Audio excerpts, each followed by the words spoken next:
Welcome to TKMS tutorial centre. இப்போ நம்ம பார்க்க போகிறது 10th சமச்சீர் மேக்ஸில் சாப்டர் 1ல் எக்ஸசைஸ் 1.4ல் 11th சம் பார்க்க போகிறோம்ப்பா. என்ன கொடுத்துருக்காங்கன்னா, இப்போ distance S of an object travels under the influence of gravity in T second. அதாவது டிஸ்டன்ஸ் வந்து எஸ்ல கொடுத்துருக்காங்க, டைம் வந்து டீயில் மென்ஷன் பண்ணி கொடுத்துருக்காங்க. இஸ் எஸ் ஆஃப் டி, அதாவது எஸ்னா என்னது டிஸ்டன்ஸு. ஸோ அந்த டிஸ்டன்ஸை வந்து அதாவது எஸ்னா அந்த டிஸ்டன்ஸ் வந்து ஃபங்க்ஷன் ஃபார்மெல்லாம் கொடுத்துருக்காங்க. எஸ் ஆஃப் டின்னு ஒரு ஃபங்க்ஷன் ஃபார்மெல்லாம் கொடுத்துருக்காங்க.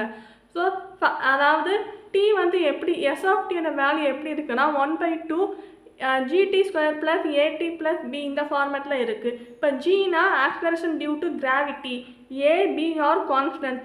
கான்ஸ்டன்ட்னா என்னென்னா அது ஒரு வேல்யூ. கான்ஸ்டன்ட்னாலே 1 2 3 இந்த மாதிரி நம்பர்ஸ் உள்ள வேல்யூவை தான் கான்ஸ்டன்ட்னு சொல்லுவாங்க.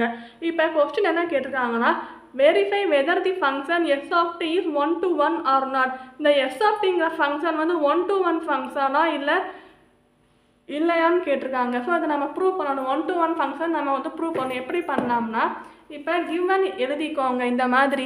S of t is equal to 1/2 GT square plus a t plus பின்னு எழுதிக்கோங்க.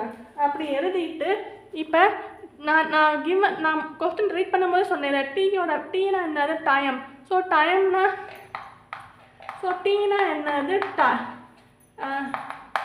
டைம். ஸோ டைம்னா எப்படி இருக்கும், டைம் வந்து செகண்ட் தான் கொடுத்துருவோம். ஸோ செகண்ட்னா ஸ்டார்டிங் வந்து 1 செகண்ட் 2 செகண்ட் 3 செகண்ட் அப்படியே போய்கிட்டே இருக்கும் செகண்ட்ஸு. சரி, அப்போ இப்போ நம்ம எஸ் ஆஃப் டீக்கு பதிலாக 1 போடுவோம். ஸோ டீக்கு மேலே 1 போட்டோம்னா இங்கே 1/2 போட்டு ஜி போட்டு இங்கே டீக்கு பதிலாக 1 போடுறோம். ஸோ 1² வந்துடும் ப்ளஸ் ஏ இன்ட்டு 1 வரும், டீக்கு பதிலாக 1 வரும் ப்ளஸ் பி போடுறோம். ஓகே, அப்போ அதுக்கப்புறம் அடுத்த ஸ்டெப்பில் 1² எப்படி வரும், 1 வரும். So 1 into g 1 g. So g/2 plus a into 1 a plus b. So g/2 plus a plus b. So இதுதான் எஸ் ஆஃப் 1க்குரிய வேல்யூ. ஸோ இதை வந்து பாக்ஸ் பண்ணிக்கோங்க. நான் எழுதுனதை அப்படியே பாக்ஸ் பண்ணியிருக்கேன், நீங்களும் இந்த மாதிரி பாக்ஸ் பண்ணிக்கோங்க. அதுக்கப்புறம் இப்போ எஸ் ஆஃப் 2 போடுறோம். ஸோ எஸ் ஆஃப் 2 எப்படி கண்டுபிடிக்கணும்னா அதே மாதிரி தான், G into 2 square plus a into 2 plus பின்னு போடுறோம். ஸோ ஈக்குவல் டு போட்டு இப்போ 2² எப்படி போடலாம், 4ன்னு போடலாம். ஸோ ஜி இன்ட்டு 4ன்னு போடலாம். 2² வந்து 4. ஸோ ஜி இன்ட்டு 4 இந்த 2 அப்படியே இங்கே போட்டுடலாம், டிவைடட் பை 2. அப்புறம் ப்ளஸ்ஸு போட்டு 2ஏன்னு வரும். ஸோ 2a ப்ளஸ்ஸு போட்டு இங்கே வந்து பின்னு போட்டுருவோம். ஸோ இது வர புரிஞ்சிருச்சாப்பா. 2a நான் புரியலன்னா இன்னொருத்தர அழிச்சு எழுதுறேன், பார்த்துக்கோங்க. இது வந்து 2a. ஸோ 2a ப்ளஸ் பின்னு போட்டுறேன். அதுக்கடுத்த ஸ்டெப் என்ன பண்ணணும்னா, இந்த 2ம் 4ம் கேன்சல் பண்ணணும். 2 1s are 2, 2 2s are 4 வரும். அப்போனா 2g ப்ளஸ் 2a ப்ளஸ் பின்னு வரும். ஸோ இதுதான் என்னது எஸ் ஆஃப் 2ஓட வேல்யூ. ஸோ இதை வந்து பாக்ஸ் பண்ணிக்கோங்க. அப்புறம் எஸ் ஆஃப் 3 வந்து கண்டுபிடிக்கணும். ஸோ எஸ் ஆஃப் 3 எப்படி கண்டுபிடிக்கலாம்னா இதே மாதிரி தான்.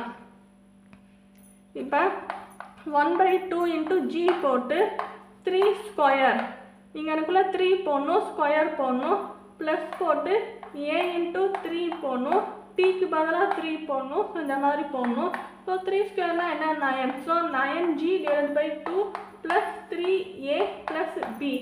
ஸோ இதுதான் எஸ் ஆஃப் 3ஓட value. So 9g divide by 2 plus 3a இதுதான் எஸ் ஆஃப் 3ஓட வேல்யூ.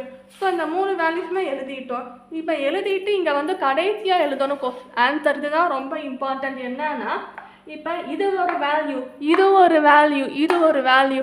ஸோ 3 வேல்யூஸ் தான் இருக்குது. அப்போனா என்ன எழுதணும்னா ஆன்சரு எவ்ரி டி வேல்யூஸ், அதாவது டீக்கு பதிலாக 1 போகிறோம், 2 போகிறோம், 3 போகிறோம். ஸோ ஒவ்வொரு டி வேல்யூஸுமே ஹேஸ் டிஸ்டிங்க்ட்னா என்ன, டிஃபரெண்ட்டாக இருக்குது. ஸோ டிஸ்டிங்க்ட்னா என்னென்னா மீனிங் வந்து டிஃபரெண்ட். ஸோ டிஃபரெண்ட் கோ டொமைன்னு எழுதணும். ஸோ ஒவ்வொரு கோடொமைன் இருக்குது, அதாவது ஒவ்வொரு வேல்யூஸுமே ஒவ்வொரு டீயில் உள்ள ஒவ்வொரு வேல்யூஸுமே ஒவ்வொரு கோடொமைன் இருக்குது. இதுக்கு ஒரு கோடொமைன், இது ஒரு கோடொமைன், இது ஒரு codomain. So therefore it is a 1-to-1 function அப்படின்னு எழுதிடணும். ஸோ அவ்வளோதான்ப்பா இந்த சம்மு. தேங்க்யூ ஸோ மச் ஃபார் வாட்சிங் கைஸ். நோட் பண்ணிக்கோங்க.